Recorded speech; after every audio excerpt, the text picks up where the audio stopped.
একজন মাহমুদুল্লাহর জন্ম একদিনে হয় না। বাংলাদেশের মতো দেশে যুগ যুগান্তরেও পাওয়া যাবে কিনা তা নিয়ে বহু সংশয়। 17 বছরের ক্যারিয়ার চারটিখানি কথা নয়। এর মাঝে বহু চড়াই উতরাই দেখেছেন তিনি। অনেক সময়ই শিকার হয়েছেন নোংরা পলিটিক্সের, সেটা দল থেকে ছুঁড়ে ফেলার। এখন চাইলেই কেউ আর এটা করতে পারবে না, কারণ প্রিয় দলটাকেই যে বিদায় বলে দিয়েছেন মাহমুদুল্লাহ রিয়াদ। রিয়াদকে বর্ণনা করতে গেলে আপনাকে ফিরে যেতে হবে 10 বছর আগে এডিলেইডে। অ্যান্ডারসন, ক্রিস জর্ডানদের বিপক্ষে শুয়ে পড়া বাংলাদেশকে একাই টেনে তুলেছিলেন তিনি।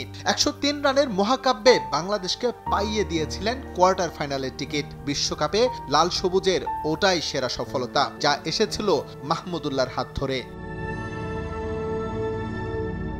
এমন আরো বহু ইনিংসের মালিক তিনি। কখনো সেখানে 3 অঙ্কের ম্যাজিক ফিগার, আবার কখনো সামান্য কিছু রানের অসামান্য অবদান। সবসময় চুপচাপ স্বভাবের ক্রিকেটার, প্রয়োজনে প্রতিপক্ষের জন্য বড্ড নিষ্ঠুর। আর তাই ভালোবেসে ভক্তরা ডাকা শুরু করলেন সাইলেন্ট কিলার। প্রিয় ক্রিকেটটাও তিনি ছেড়ে গেলেন নিঃশব্দে, চুপচাপ একটা ফেসবুক স্ট্যাটাস দিয়েই। বিদায় বেলায় একটু আবেগী মাহমুদুল্লাহ। লম্বা ক্যারিয়ারে অনেক কিছুই যে তার পক্ষে করা সম্ভব হয়নি, সেটার আক্ষেপ প্রকাশ করেছেন সোজা সাপটা ভাষায়। প্রিয় লাল সবুজ জার্সি মিস করবেন, সেটা মুখে না বললেও প্রকাশ করেছেন ছেলের আবেগের মধ্য দিয়ে। মেনে নিয়েছেন রূঢ় বাস্তবতা, যেখানে আবেগের কোনো ঠাঁই নেই।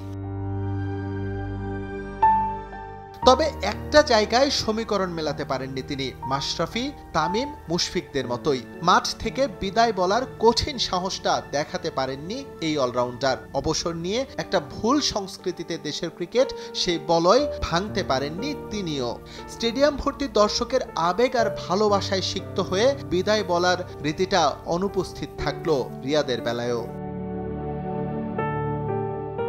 গেল কদিন থেকেই মাহমুদুল্লাহর অবসর নিয়েছিল কানাঘোষা। চ্যাম্পিয়ন্স ট্রফির দলে থাকবেন কিনা তা নিয়ে উঠে প্রশ্ন।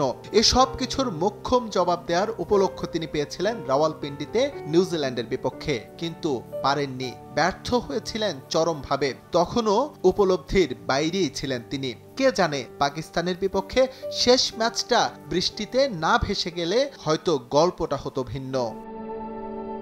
এস এম ইকবাল, সময় সংবাদ।